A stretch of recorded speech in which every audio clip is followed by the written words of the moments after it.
pire bene nang kade na chin kudu ka yinganya rede pio kolang ne ale bichengi chakina dain tembalui banang kudu dunu pio diaw kirer pin rede pio na jikidu ben jipin durun ka yidwane mom dunu kajiyam banye pin no me kiyepko kwede pin no manjinda man.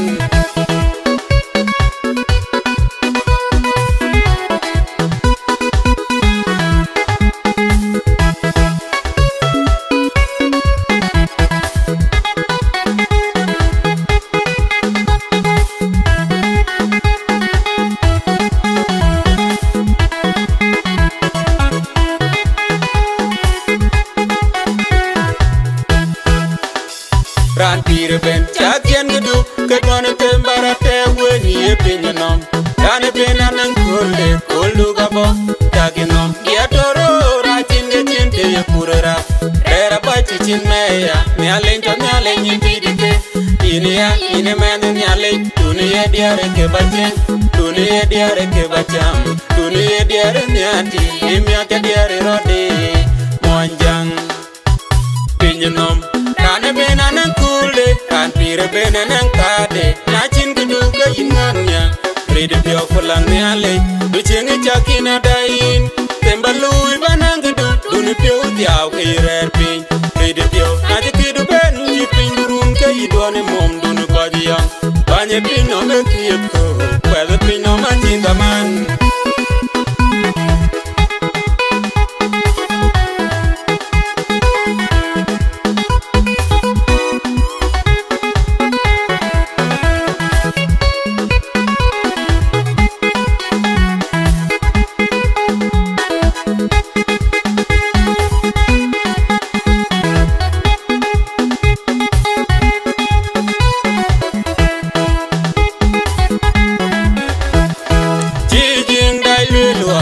Kererande tina mo kompiat yelui banang kedu ga yin chenwe ado du ga yin chenaber wona koyko yelui bitui jam ingi pedo pendi chinduidu na jabondu weke yidwane lak nong kwete kilene chak lebe jodi yingom kuchiki tara banam ladiang indu kena twerba ye jodi ngato inga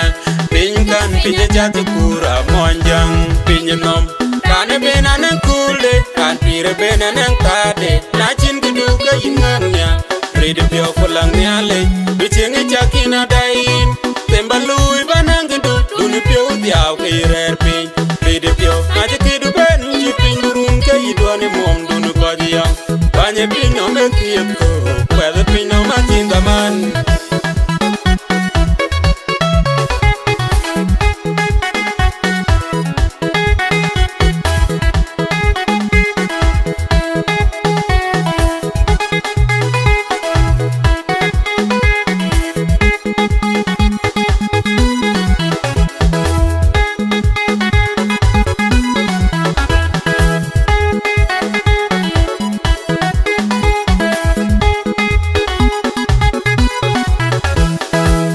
Nom ke koya ko ci kurbarir ga incin gedu cindu en ke yikon dun jata en ke yikon upal galwel jur ke yang wen yong ke yelu ku champion kor pir pin no ma che gwa non kan wele cin kan de indil jal ne cin ku ye ban wele che ban de indil jal ne cin ku yelu ku chalem du kor pir pin no ma che